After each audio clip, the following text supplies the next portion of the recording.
We're going live. Great.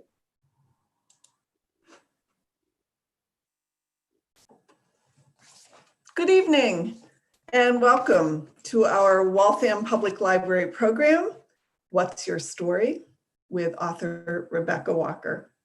Thank you so much for joining us tonight. I'm so excited. This program is supported by a grant from the Waltham Cultural Council. My name is Deborah Hoffman and I organize programs and events for the library. Thank you for tuning in. Before we start, I want to let you know how the evening will go. Our speaker will do approximately a 35 minute presentation or just talk about her book. And then she'll field questions. To ask questions via the chat function, use a Google account to sign into YouTube. Feel free to write your questions at any time, and then I will read them at the end of the presentation because Rebecca can't see the questions. Rebecca Walker is the acclaimed author of several books, including Black, White, Jewish, and Baby Love. We're so excited to be hosting her tonight to talk about her newly released book, What's Your Story? Over to you, Rebecca. Thank you. Thank you so much, Deborah, for inviting me. And thank you to all of you out there who have decided to spend a little bit of your evening with me. It means a lot. And I have great faith that the time we spend together will be beneficial for all of us. I am here to talk to you a little bit about my new book, What's Your Story, but also the process of storytelling and the process of writing our stories and why I think that's so important and how it's worked in my own life. My goal with this particular book, which is an interactive journal, is to help people to excavate the narratives that they're holding in their minds, you know, the stories that we tell about ourselves. Everything from, you know, I am, you know, as I felt when I started writing my book, Black, White, and Jewish, I am broken, I am fragmented, I am unable to be an integrated, stable human being, you know, or I am not qualified for this job, or I need to work 5 times as hard to be recognized, or I need to change my body in some way to make it beautiful. All the different stories that we tell, that we have inherited and that we have sort of become habituated to telling about ourselves, are often stories that are not so good for us, that make us feel less than, or make us feel in some way inferior or unable to move forward in true alignment with who we are and who we want to become. And this book is really an opportunity to take some of the process of writing a memoir, which I'll talk a little bit about, which I believe is a very deeply cathartic experience where you write about something that has happened to you and you sort of process through how that has manifested in your life and how you have held that story. And then you transform the story and thus transform yourself and come out on the other end of this writing process as a different person, basically a person who has a new story because you've been able to release the old story and create space for a new story. And so this book, What's Your Story, is really kind of the outcome, the embodiment of these principles of working with storytelling and alchemy and personal transformation. And so it takes you through a day in your own life, right? When you wake up and you think, oh my goodness, I have a mind. You know, what is your story about your mind? What is your story about your relationship with your mind? Is it stable? Is it calm? Is it worried? Is it neurotic? Is it obsessive? Is it in alignment with how you want to be, right? How you want your mind to be. What is your relationship with your mind? What is your relationship with your body? Because then you find yourself in a body. Does it hurt? Do you feel that it's too big, too small? Is it hungry? You know, is it prepared to propel you through the world in a way that feels good? And then we move out to, are you in relationship with a partner, a child, your relationships in general. How do you want to relate to people? How do you want to express yourself? How do you want to feel seen? Or how do you want to be loved? What does that feel like? What is your story that you're carrying about what it means to be in relationship? What can you expect? And then we move out into what your expectations are for your relationship with your community. What do people in your community owe you? What do you feel they should bring for you? What do you then need to give to them? What stories are uplifted in your community? How does that make you feel? And then on and on, your relationship to technology, your relationship to work. What is your work story? Do you believe that you deserve to be recognized at work? Do you believe that you are more competent at work than your coworkers and you need to move into another position? Do you believe that it should be fulfilling, creative? What is your story about work? And do you need to rewrite it? And we go through all the different moments in a day and really in your life, and end up with the final question of your own mortality. What do you need to do in order to die a good death? And I think this is one of the most important stories for me, that I feel is important for all of us to really consider. What does it mean to die a good death? Because I think that once you answer that question, you can more easily shape your day-to-day life. You can shape your stories in such a way that when the time has come for you to leave this place, you can feel a sense of peace because you know that you have lived the story that is most authentic and true to who you are and who you want to be. So that's a little bit about the book, and that's how it works. And I wrote this book with my co-author, Lily Diamond, who is a student of mine in my masterclass called The Art of Memoir. And through our relationship, we began to forge this method that we now have sort of brought to this book, this offering to you and to the world. And we're both really happy that we've been working on this for about a decade, and we're very happy that it is coming out now at this moment when, our country is in an incredible moment of potential transformation based on the incredible disruption that we've all experienced over the last, let's just say, 4 years. And we're all sort of searching to find what our new story is as citizens, as Americans. What does it mean to be an American? What is our story? What is our relationship to one another? What is our responsibility to one another? What does it mean? What are the values that we hold as Americans? I think that is something that, we often just sort of come into our citizenship without thinking about, really, without really evaluating. And at this moment, I think that story is really, there are so many of us right now who are attempting, white, Black, BIPOC, Indigenous, queer identified, white ally, all of the different people who seem to be awake and alive in this moment and understanding the gravity of this moment are trying to put words to who we want to be in this moment.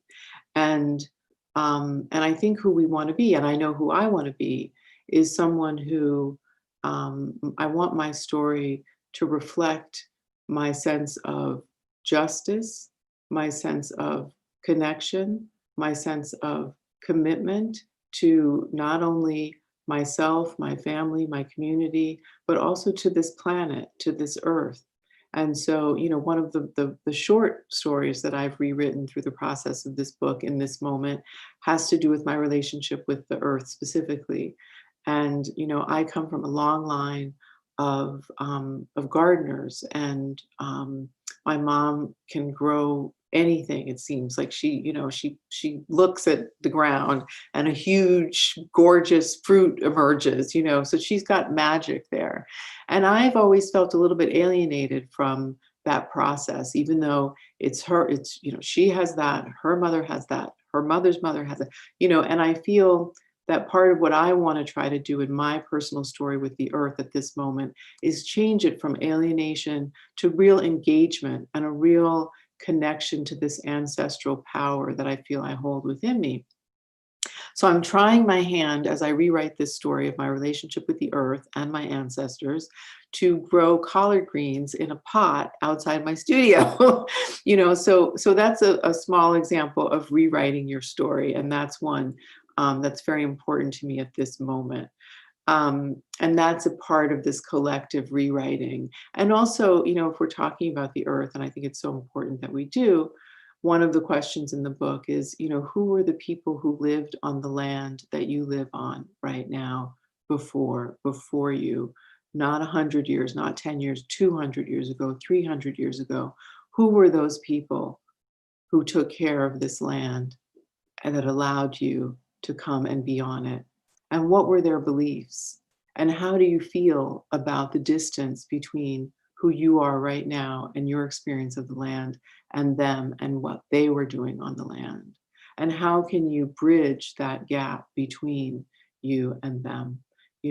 How can we change the story, which is generally one of erasure of the people who were here before, to one of engagement and respect and gratitude toward the people who were here before? So, it's really a moment of deep reflection, I think. And we're really happy, as I was saying, that the book is coming out now. We've been working on it for so long and wondering what it would be like when it was published. But it seems to be published, to have been published at the perfect moment, And we're so glad, because it seems as if people are looking for ways to rewrite the stories that we tell ourselves. Joan Didion says that we tell ourselves stories in order to live.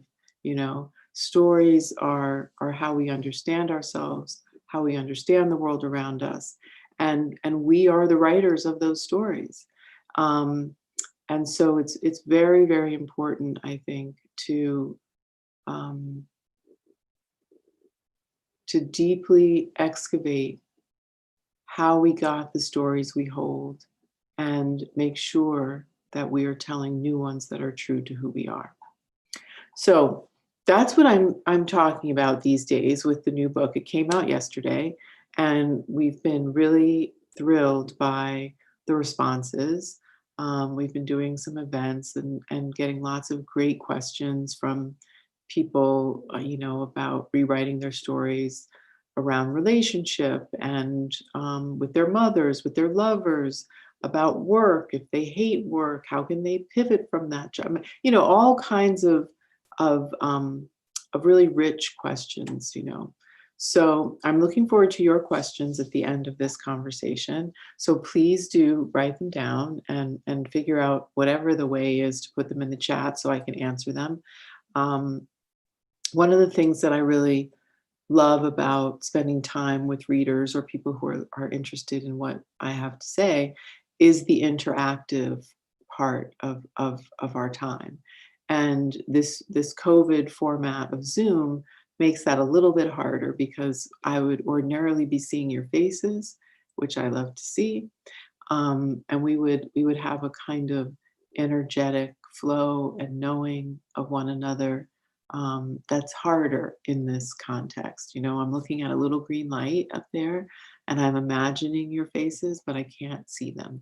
And the best we can do is for me to at least hear your voices through the questions. So please do, as I'm talking, if anything comes up that you want to know or that I could possibly respond and help or support, please write them down and ask in a few minutes when we're done, okay? So that's What's Your Story? And for those of you who know my work, some of my earlier work, I just wanted to talk a little bit about how I feel I have been rewriting my story for many years, and how it's really visible and apparent in the work that I've done.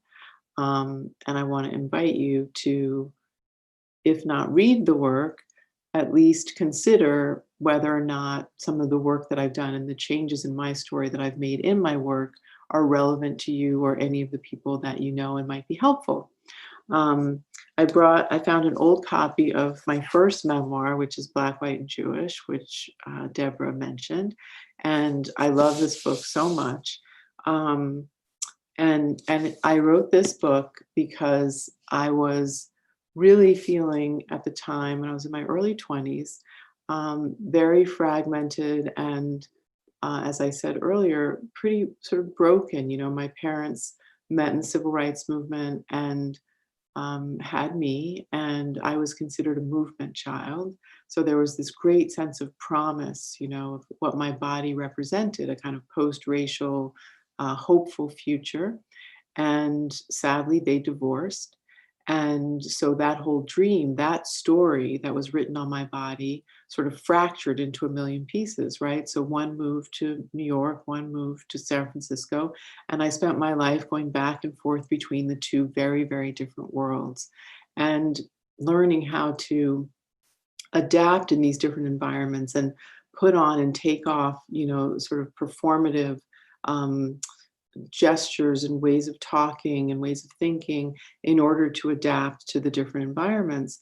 And at the end of the day, that created a story of disconnection and dislocation, um, and I really felt in my early 20s that if I didn't find a way to integrate all of the different pieces of my life, I would really have a nervous breakdown. I mean, I definitely felt that way. And so I started to write this book as an attempt to put everything together, to try to find a kind of coherent self, a new story of what it means to be a mixed race person in America.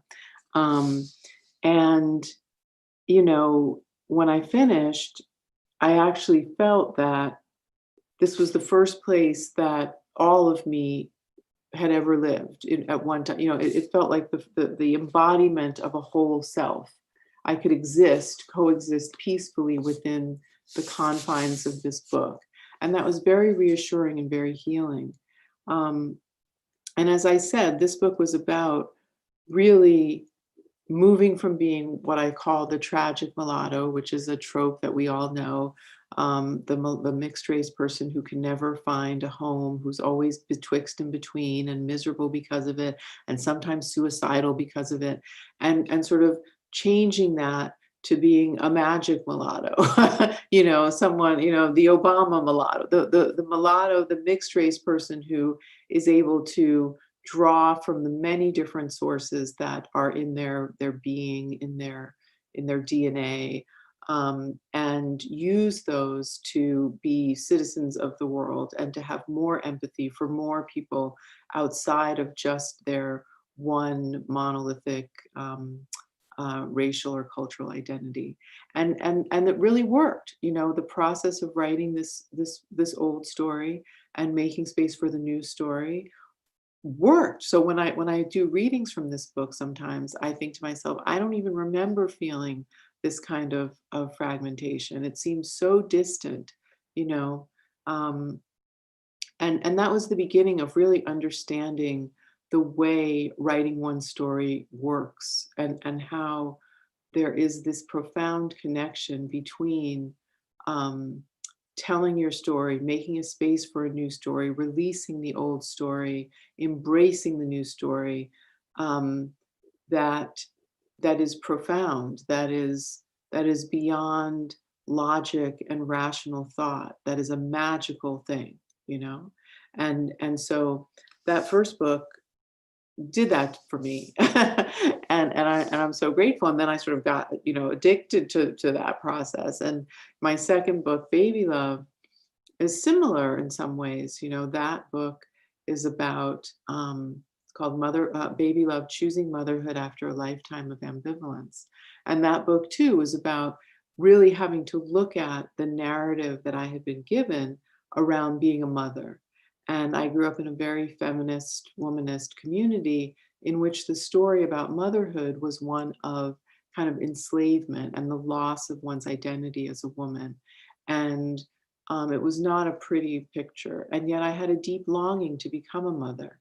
And so I had to really excavate this old story that I had been given about motherhood and sort of dispatch it and honor my own calling and have my own experience of motherhood, which ended up being, any of you out there who are mothers, you know that it's exhausting and intense, and sometimes you are not sure that you made the right decision. But at the same time, for me, it was a profound experience of empowerment, of really a kind of maturation, a kind of psychic and psychological maturation of understanding that it's not all about me. It's about something much bigger than me, this human experience. And so through the process of writing that book, I was again able to really put down an old narrative that was very restrictive and honor my own narrative, which led me on a journey that is ongoing and very dynamic, but I'm so glad that I'm on it, you know? Um, and so, I think that I've been doing this work in many different ways. My third book, my third book is an autobiographical novel called Ade, which I'm happy to say is being adapted into a film right now, which is kind of amazing. Um, and that is a book about my experience going to a very small island off the coast of Kenya and falling in love with a devout Muslim man and accepting his marriage proposal and getting caught in the middle of a civil war and almost dying of, we think it's malaria, but it may have been dengue fever, and having to be airlifted out of the country, never to see him again. And that book is also a kind of magical experience in storytelling. So I wrote it because I had an unfinished feeling about our relationship and a sense that I had been so loved and honored by his family, this person that I fell in love with. And I wanted to give him something back. He had given me so much. And so the abrupt departure felt like a kind of theft, But through the book, I was able to kind of let go of that idea of the theft and the injury and the wound and create a different end, a different outcome, one that, while it was still bittersweet because the end was separation, there was within it a deep acknowledgement of how powerful and important we were to each other and how much I respected and honored his family and the gifts that they gave me. And that was, again, a process of making sure that the story that I walk away with, that I hold now as I move through the world, is not one of regret and loss and shame, but one of peace and a sense of having done the right thing, of having honored this person and our relationship. And then, through my other books, which are all collections, I've done a lot of work helping. My third book, What Makes a Man, is really all about toxic masculinity and asking men, sort of realizing that there's a kind of war being waged on men and boys, really from a very young age, as they are taught to be men in a certain way, to be stoic, to be providers, to be soldiers. And I wanted to create a space for them to talk about how they learned, to be men. And I interviewed 300 men, and 95% of them talked about being either verbally or physically assaulted when they tried to deviate from a sort of masculine norm, and the violence that was done against them and the stories that they held in from that experience. And then having them write those stories and then write their new stories of what they wanted to be as men, what they missed, and how they were changing their story of masculinity. So anyway, so all of my work, and there's so much more. This new book is book number 8. Is really about how we can use our own creativity, our own imagination, our own faith, our own will, our own words to evolve, to live happier and healthier lives that are more in alignment with our greatest aspirations, and as we do that, to elevate our consciousness and awareness about how we're thinking, what we're thinking, how that's making us act in the world, um, and make a shift. I like to say that one of the hardest things to do for a human being is change your mind, and I think that's really true. Um, and I think that this process of writing and imagining, um, and giving oneself permission to imagine a new story is the beginning of that hard, project of changing one's mind. So I think that's been a half an hour. How long has that been? Have I been talking and talking? How are you all doing? See, I wish, and if we were together, you'd be able to say, "Oh, that's enough," or "We want to ask a question," or "No, keep going." But alas, how are we doing on time? I can't hear you, but that's okay. Sorry, it's been about half an hour. Yes. Okay, great. Okay. So it's been about a half an hour. I don't want to go on and on, but I hope that that this book and also just this conversation inspires you to, at any moment in your day-to-day life, to think about the story that you're telling yourself. It could be, when I was coming down to do this talk, I thought, oh my goodness, my story is at this moment, I just did this and this and this, and how am I going to do this, and all of that. And then because of this practice, I was able to retell that story, rewrite that story, and that story became, I live to be in service in one way or another to other human beings. I feel passionate about this work, and I feel really grateful for the opportunity to spend some time with people who are thinking similarly. And that like changed everything, So I was able to enter in with a completely different um, way, um, a different interest, a different commitment, a different sense of presence. So I hope that this sort of reminds you to do that in your everyday life, be it a big story, a little story, and I hope that you've written down some questions for us. So let's open it up to questions. Thanks so much for listening.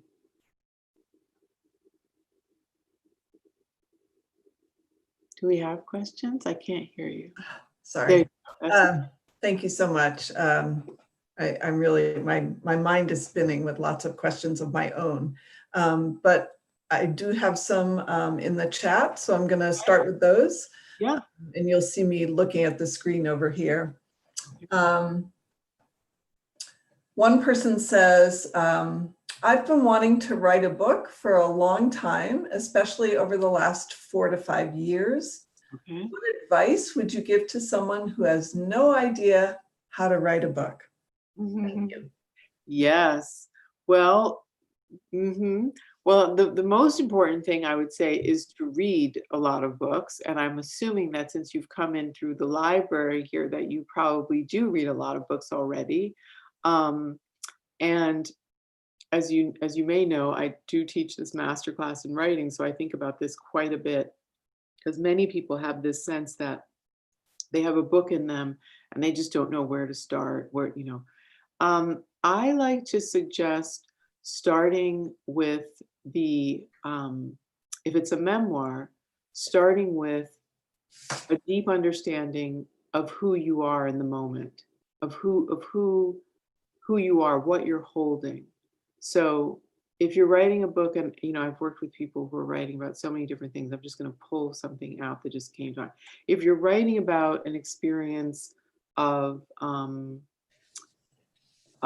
living with someone who was a survivor of the Holocaust, for example, it's very important to first ground yourself in what that experience is day to day. How does that affect you?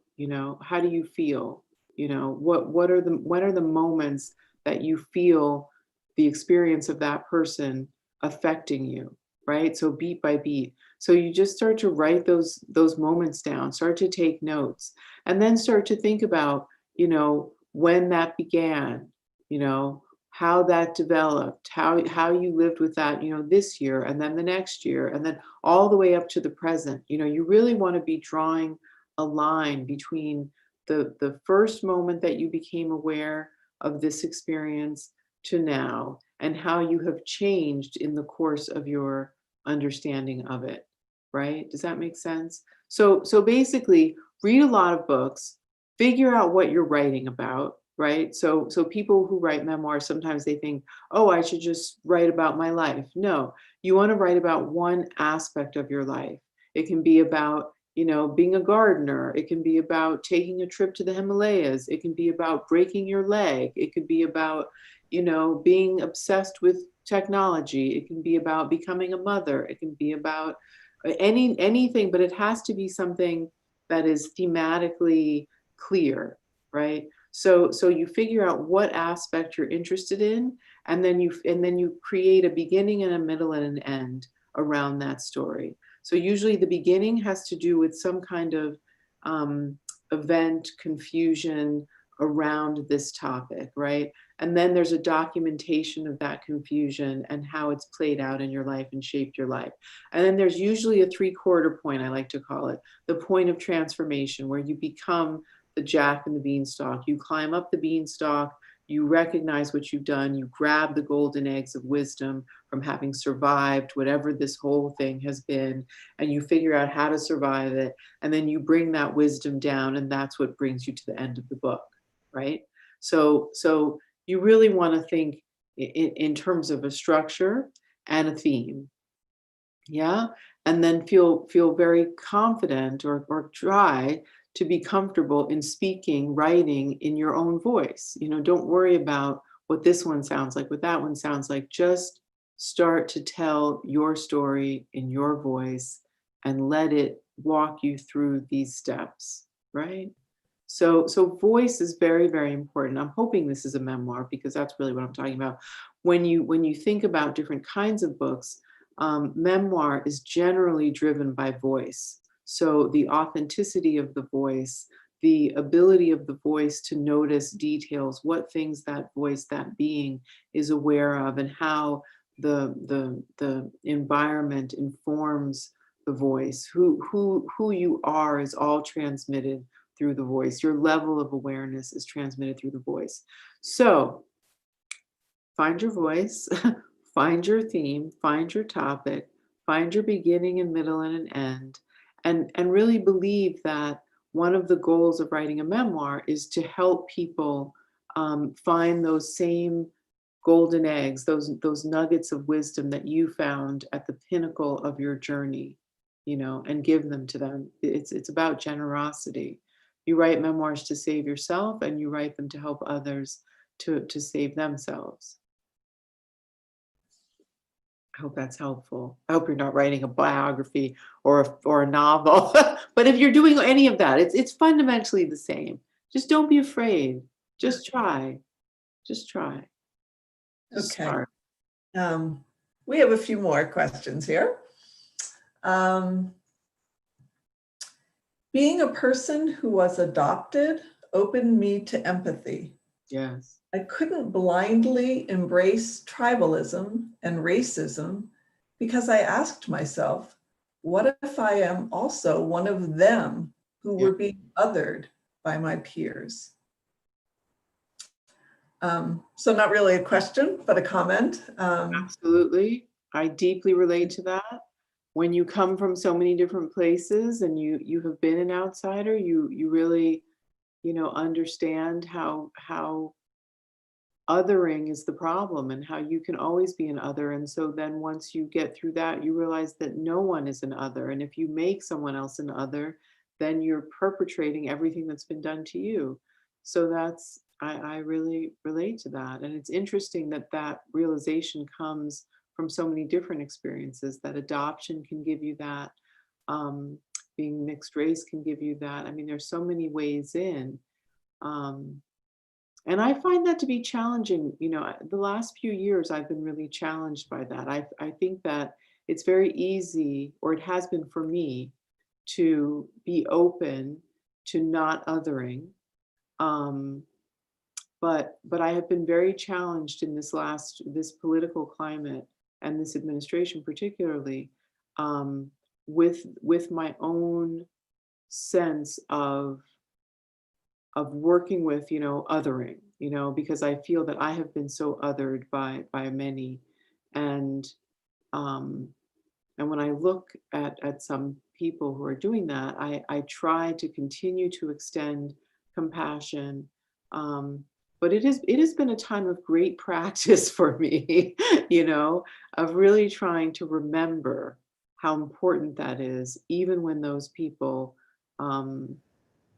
might want to deeply hurt me.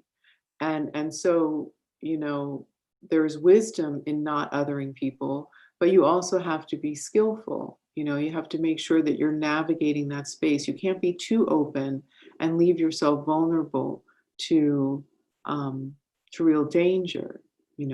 So that's a balance that I've been thinking a lot about in the last few years. There are also a few comments, so I'm just going to read those as well. Read the comments. Great. I need the comments because it's like speaking into the void. I know. Yes, talk to me, people. One person writes, "This is lovely, really resonates." Another one says, "Keep going." Someone else, "This is wonderful. Keep going. So inspiring." One person asks where they can get the book that benefits you the most. That's such a precious question. Thank you for asking that. And that brings us to the realities of publishing these days, which I think is really interesting. And, I've been talking a lot about white supremacy and late stage capitalism and what all of these stories that our country is built on and how they're all functioning, and they are everywhere, and that includes publishing.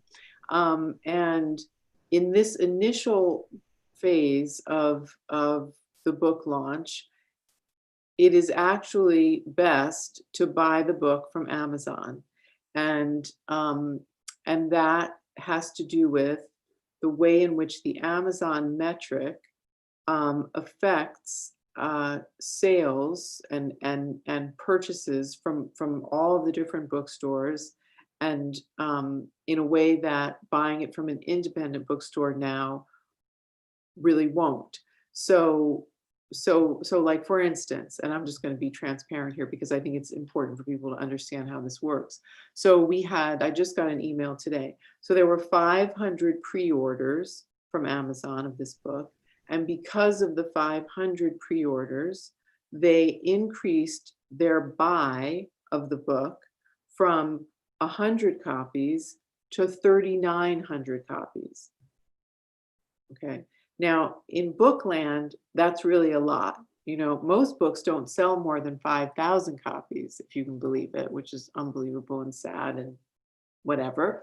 But so those numbers then impact what other bookstores will buy, because they are constantly checking to see how well the book is doing in the Amazon space. So while I support deeply and profoundly all of the small bookstores that have supported me and my life and communities and my work for decades now, including Charis Books in Atlanta, and Book Soup in Hollywood, and Romans in Pasadena, and Book Passage in Corte Madera, and I'm loving Parnassus, Ann Patchett's bookstore in Tennessee, and I think we should support all of those. Powell's in Portland, Elliott Bay in Seattle. I'm thinking about my Boston bookstores. There was a wonderful bookstore there, women's, oh God. There were 2 women's bookstores in Boston that I can't remember right now, but you should support them. But right now, please do buy the book from Amazon. But, in about a week, if you wait a week, you can buy it from any local bookstore. But if you want to buy it today, it will make a big difference if you buy it from Amazon. It was a long answer, but This is how it works. Or Right. maybe your first book on Amazon and subsequent ones at your local bookstore. No, this one on Amazon, the new Right, one. right. All the other ones buy on Your other. first book, meaning your first copy of What's Your Story. No, right. Oh, right. Exactly. Exactly. Good. Let's see. Someone says, your mother is my favorite writer and human ever. Yay. She's pretty great. Your mother being Alice Walker. One person writes, okay, here's a question. When you have written your story and are ready to publish it, how do you get over or manage the fear of sharing your story and becoming an open book, so to say? That's tough. I actually have found that by the time I'm done writing, and it's in a book form, when by the time it gets to this stage, you've let it go. It's no longer living in you quite as much. But for me, I think I just give it over. I just think I've done the best work that I can do. I've told the truth as best I can. I know that some people won't be happy. But that's okay, you know. If they have deep issues, they can come to me and I can try to talk to them. I've always felt, fortunately, that anything, well, I've written with this intention that anything that I write, I believe I want to be of service to people. I want it to work, So when people say, you know, what's important to you, that you sell a lot of books, or that you sell a lot of books, or that you win some awards or whatever, I usually say what's important to me is that people read my books, they work with my books, and my books help them, in some way. So I think that that's how I approach it. When it's time, I feel like, as long as this book can help 10 people, as long as it can be a companion to 5 people, as long as my story resonates with 3 people, like, I don't really spend a lot of time worrying. And then I also enjoy some of that feeling of being an open book, that people come to me as if they know me and as if they've been a part of my journey. And it kind of opens up a kind of portal between us, a kind of sort of quick way of knowing each other. And I really love those encounters with others that I have who feel that way. Sometimes it's like, oh my God, I'm not that person anymore, or, but for the most part, it creates a nice kind of intimacy that I really appreciate. It brings me closer to people. I'm fundamentally an introvert. And so it is a way for me to connect with other people, that allows me to both be an introvert and an open being. You'll be fine. Don't let it be an excuse. That's the biggest thing. Don't sit there and not write because you're afraid of what will happen once you do, because that's just procrastination and fear. And that's not a good story to hold. Let's see. Here's a question for you. Okay. Is this one of your questions, Deborah? No, this is from a friend of mine who texted me. Okay. Who writes, I've always felt that memoir writing would be too hard with the potential negative reactions of many of the living family members. Yes. And others who would feel exposed or misrepresented. How should I think about that? Very, very challenging. I mean, if any of you know my history, Black, White, and Jewish cost me a lot. My family, my mom really did not like the book. We were estranged. There was, so this is very serious. And what I tell my students is that you have to be ready for anything. You know, your family could tell you that they are so grateful that you wrote this story that's so painful, that you did it beautifully, or they could say you're a complete liar, you destroyed the family, we never want to see you again or talk to you again. And oh, by the way, that inheritance or that whatever, it's all gone. You have to be, and really you have to check in with yourself and feel that irrespective of what happens, you have to write this book. The desire and the drive to write it has to be incredibly strong. If it's not a book that you have to write in order to live, in order to feel that you have completed a part of your mission on this planet, if it doesn't have that level of intensity and the possible repercussions are huge, I would suggest really reconsidering and not doing it. But if you feel that you really need to write this book in order to evolve yourself, then that is where you stand. No matter what happens, you know that you had to do it, that it is your truth, and that you didn't wish ill on anyone, but you honored and had compassion for your story and what you needed to do in order to feel that you could die a good death because you have taken care of some of the business of your life. So you can always rest on that, I have found, no matter what anyone is saying, I can just say, I wrote that book to keep myself sane. I wrote that book because I felt deeply that it needed to be written. And I'm sorry if it hurt people, but the alternative would be for me to be silent and hurt myself. And I'm not willing to do that. And hopefully people will understand. And if they don't, maybe it might take some time, but you'll be okay because you've done your work. Okay.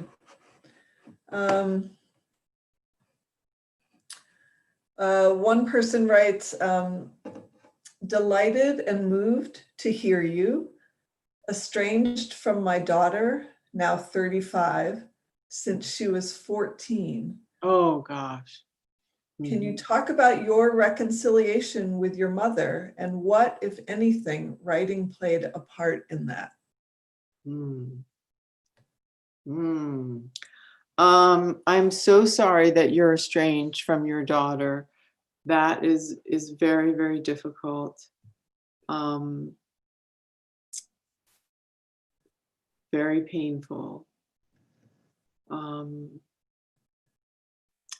I will say that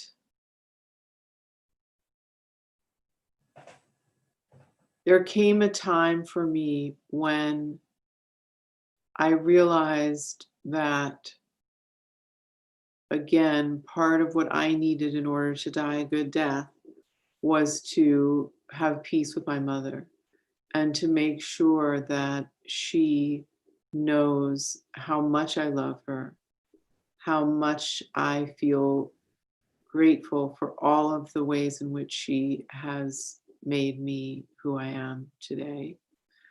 And also that she is deeply in my son's life. There came a moment when I realized that in order to really leave this place peacefully, I had to come to that kind of equanimity within our bond.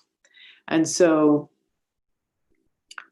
I made the effort, and I think we both have made a tremendous effort to really rewrite the story of our relationship. And it hasn't been easy. I think in the beginning, it's now been, I don't know, 7 or 8 years that we're closer than we've been, ever. But the beginning, there was a lot of distrust. There was a lot of confusion. There was a story of kind of mutual abandonment, of injury, of you know, feeling misunderstood and all of that, unsupported. And so um, we had to imagine, we had to be willing to see each other anew in a way. We had to be willing to see each other in the moment that we found ourselves in and as who we were right then, as opposed to who we thought we were and the stories we were carrying about ourselves and each other in relationship to each other from many, many years ago. We had to recognize that we were actually different and we could start again. You know, we could work through as much as we could of the old story, but we could really put our energy into writing a new story. Um, and that has been really beneficial. It's really worked, and I'm really proud of us. It's not easy because the human apparatus, the human experience is also often so invested in holding on to the old stories. It's a part of the human mind, and so I think we were both really helped by having a Buddhist practice, which really emphasized um, compassion, forgiveness, letting go, non-dualism. You know, we were able to apply a lot of tools that we had both studied for many years and really bring those to bear on this new blossoming story. So in some ways, it's interesting to think about how we are as two writers who are sort of intrinsically familiar with the process of writing stories. And there is a way I think that we both understood that one story was ending and that we had the facility to start a new story. And I do think that does have to do with us both being writers, even though I don't think we think of it that way. Um, so I think you might try to think of that somehow as you work with your daughter. I don't know how far away she is. Often when I hear about mothers and daughters who are estranged for decades, there's usually a lot of physical distance, a lot of emotional distance. There's a sense of, is this ever going to end? But I think if you can continue to have faith that there's a beginning, a middle, and an end to every story, that this story that you've been living up until now has a good chance of ending, and there is the possibility of a new story beginning. And maybe think about whether or not there are any ways that you can jumpstart the beginning of the new story. Is there a way that you can write the first chapter of the new story? You know, I can only imagine how difficult that must feel, you know, but I do have faith in this process of story writing and how we use that um, ability that is very human to shape our lives. So I hope that's helpful. And I wish you and your daughter um, healing. And I feel with you. And I know what it's like. It's not easy. Yes, thank you for that question. Let's see.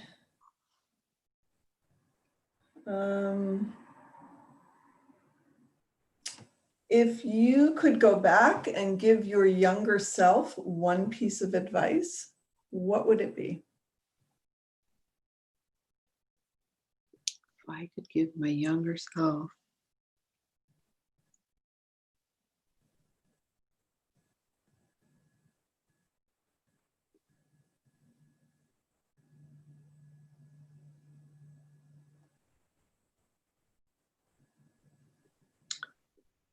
I think it would be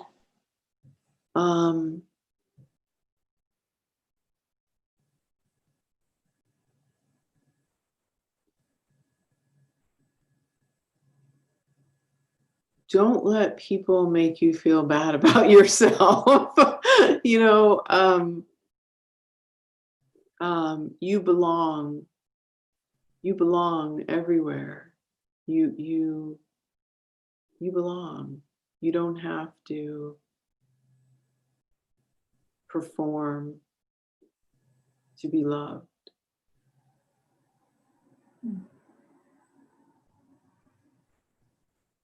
think that's what I would tell myself. It's very hard to answer that, but I think that was something that I really struggled with. Um, yeah. Okay. I think I have about 2 more questions for you. Okay, great. Um, These are great questions. yes, very thoughtful. Um, let's see. Um,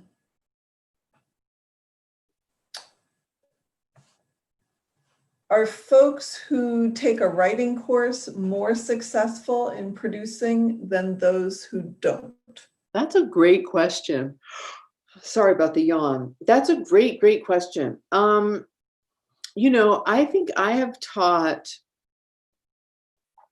it's hard to think about how many people I've taught. I've had hundreds of students. And I would say that I'm happy that I would think maybe 20 to 25 of my students have published the work that we've worked on together. And that feels like a good number when I talk to my other colleagues and other writers who teach. Um, so, you know, definitely putting yourself in a situation in which that is what you are expected to do, and that is what you are committed to do, to write, creates writing most of the time, especially if it's an MFA or you're working with a mentor who you really respect and you have a story. There's a kind of momentum that you get from working with someone, from being in a workshop, from being in a program, from working privately with someone.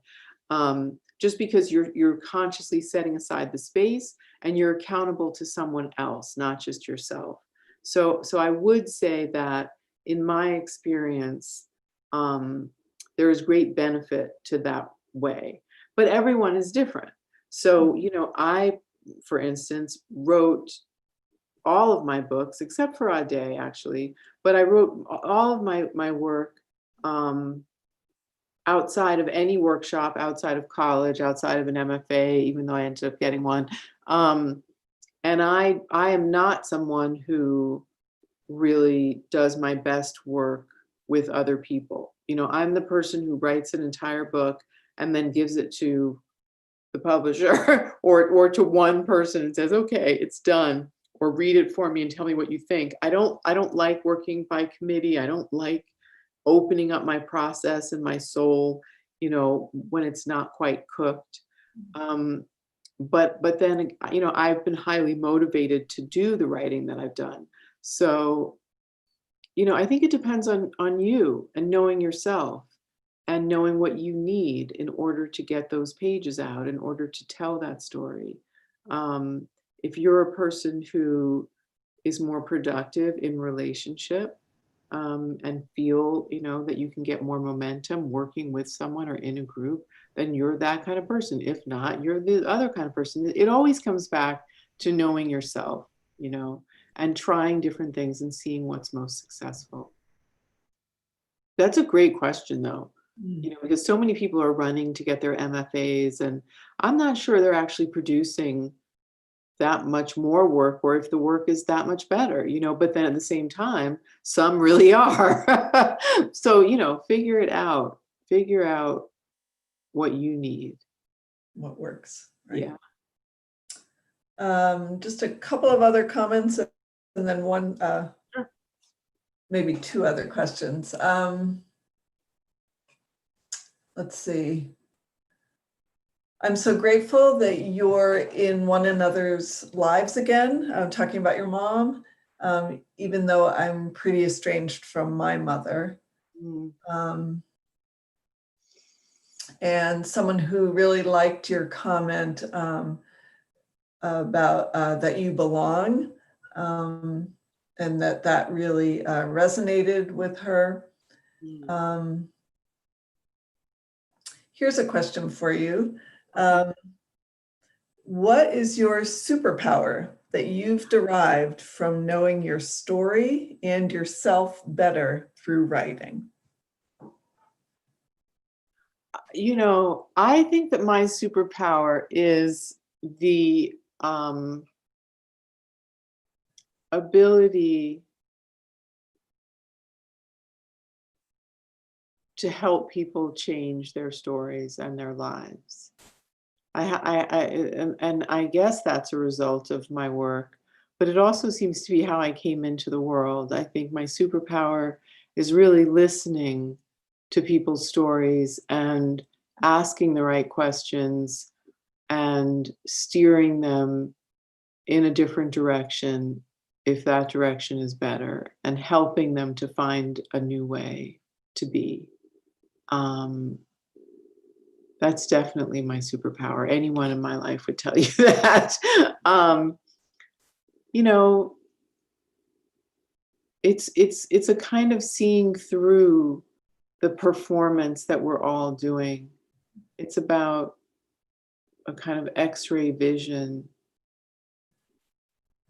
into who and what a being wants to become, you know, needs to become. I'm always looking for that when I meet people. I'm not interested in what they do or blah blah blah. It's like, what's your story? Who are you? What's really going on? I'm much more interested in that than really just about anything else. So yeah, I think that's my superpower. Love that. Yeah. But I want to Yeah. speak to the woman who's still estranged from her mom, because I'm really glad that you shared that and opened that space, because it's been a real challenge for me. I was very, as you probably know, publicly estranged from my mom, and I feel very good about the way that I handled that estrangement, even though some people do not, because I feel that I made space for and connected with the many daughters who feel estranged from their mothers for various reasons, and who have had to step away from their mothers in order to save themselves, in order to find themselves, in order to be whole and grounded and have a foundation. And I feel a kind of sisterhood with those women.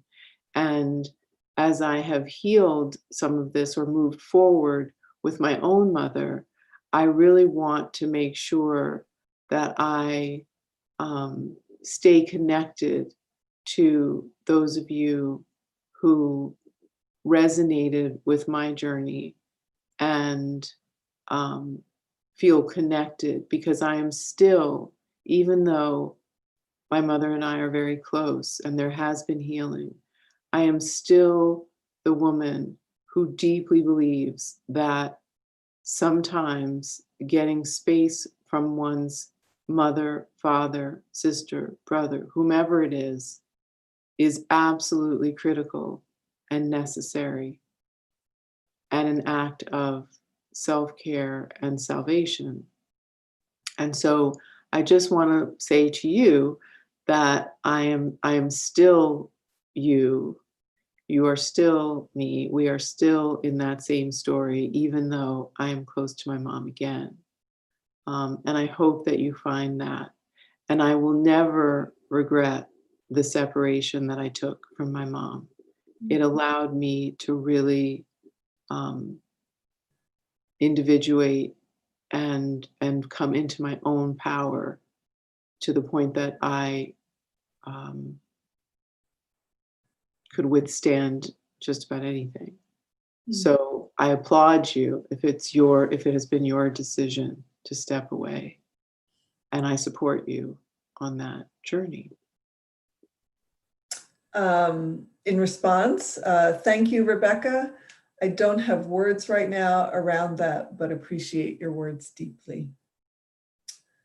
And I think we should end on one final question. Okay. Which is, what, if anything, are you currently working on or planning to start next? Oh my goodness. so many different projects happening.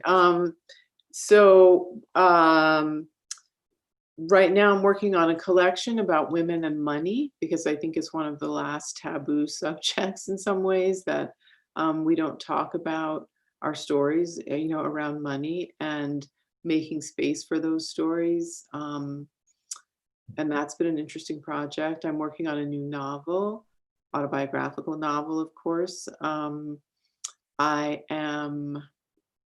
in the middle of doing a very interesting DEI, diversity, equity, and inclusivity project with American Express, which is an interesting project, which is, really trying to help the company rewrite their story around diversity.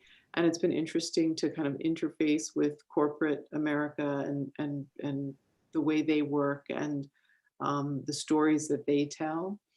I'm developing a couple of TV shows. I'm producing the adaptation of A Day, my novel.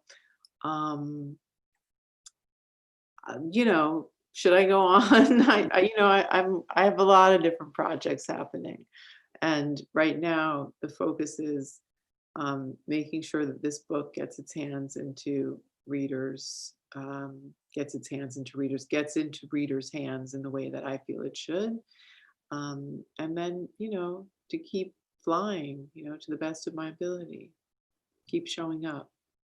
Wonderful. Well, we look forward to whatever is next. And Thank you. so appreciate your joining us tonight. I know everyone really enjoyed it. And I want to thank you. And I'm going to end this. Okay. Thank you so much, everyone, for coming. Thank you. Yes, I really appreciate you. And I wish I could see your faces, but I'm imagining them. And go out and be well, stay safe, stay sane, wear masks, all that stuff. Okay. And I'll see you soon.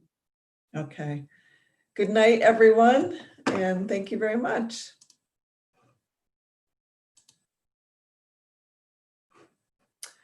So